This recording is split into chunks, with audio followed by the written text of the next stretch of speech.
there is still a lot of skepticism in the market today, with loads of articles like this saying it will end in tears for the retail investors, the individuals, the people with small amounts of money like myself, beginners still learn to the market. Billionaires think they're playing with dumb money, they're putting in things that are just going to collapse, go wrong and go badly. So I want to go into this a bit more this article in a bit more detail later on in the video, why I don't necessarily think that is the case.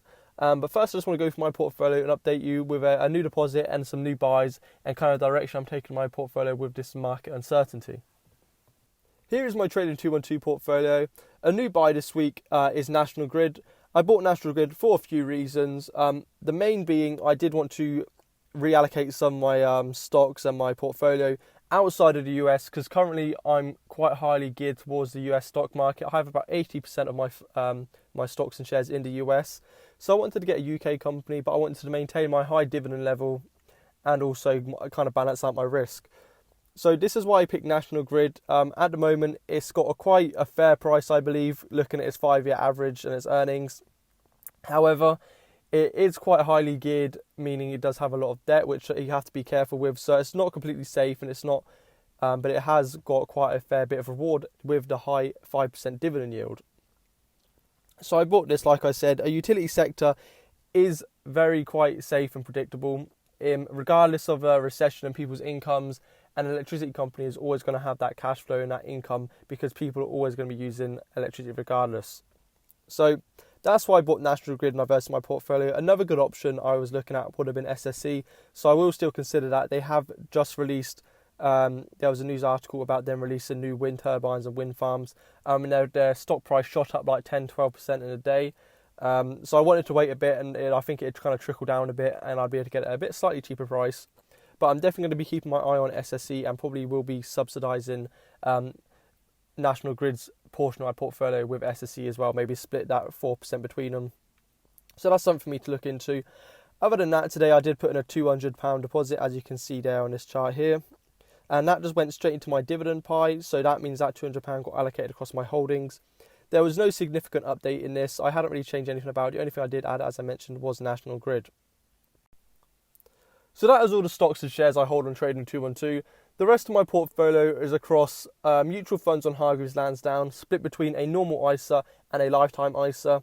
I have quite a lot of money, $2,500, in a cash account where I got a promotional offer getting 5% for the year, up to £2,500.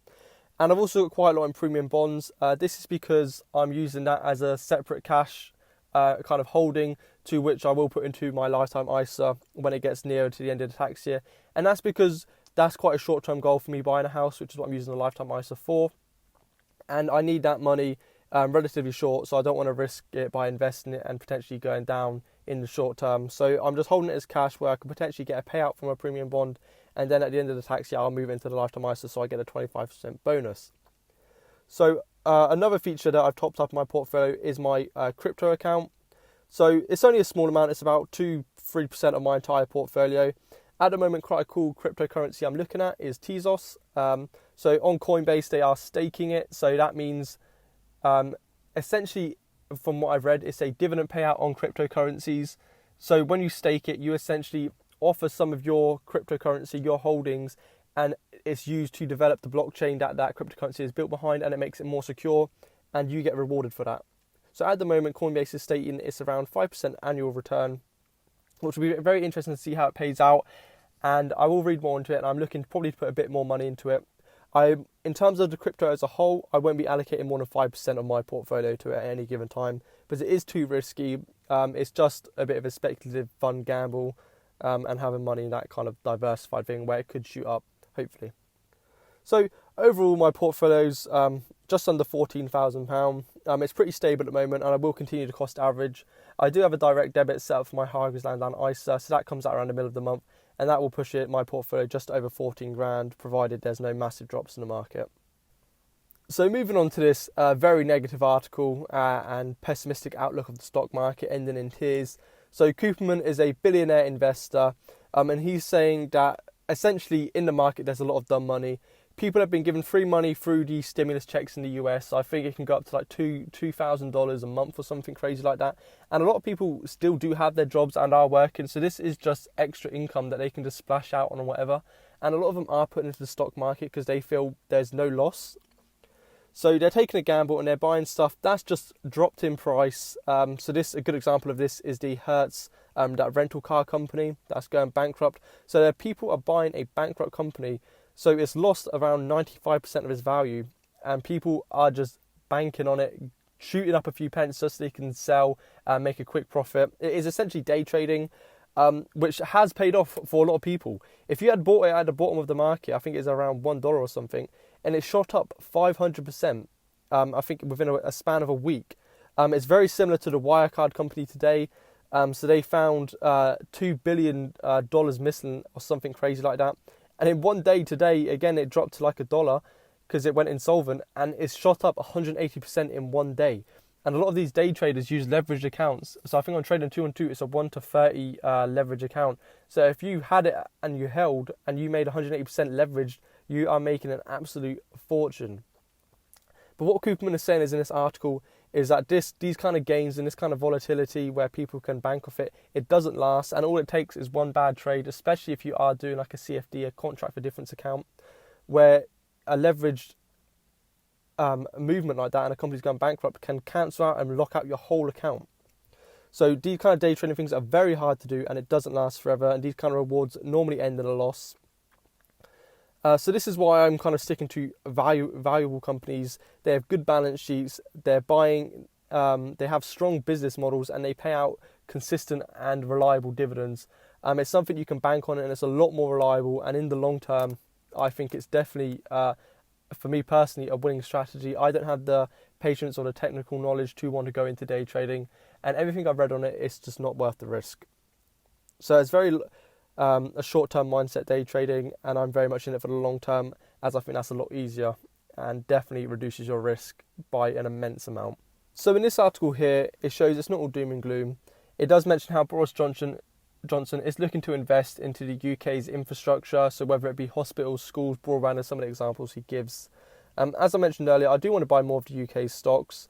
I think this kind of investment boosts the economy in a more effective way than the US stimulus packages will do, and this is for a few reasons again. So namely, that when you invest in some of the infrastructure, schools, hospitals, etc., there's a tangible benefit there. Not only is it the initial investment and the money and the jobs provided and income created from building it, and then you've also got the jobs afterwards to run and maintain the services that you're building and offering. Not only this, with UK's Brexit incoming, you need that solid infrastructure that is yours, and you need to be able to outsource and create things that you can export in the long run. So hopefully this will also move into some sort of like manufacturing roles as well, because I know the UK used to be a powerhouse in these kind of things. However, in recent years it has kind of died down a bit, so it would be nice to see that kind of investment and build up the UK economy that way. I'm not too sure on the specifics at the moment. He does just give the examples of the schools and hospitals, etc. So with this, it definitely does build a lot more optimism and confidence in the UK stock market, particularly in the short to medium term, which is why I am looking for some investments. It was quite interesting to think about the broadband infrastructure and the 5Gs, as I mentioned in a previous video, regarding the stocks that have the 5G infrastructure already developed. So it will be interesting to see what kind of telecoms get that kind of offer.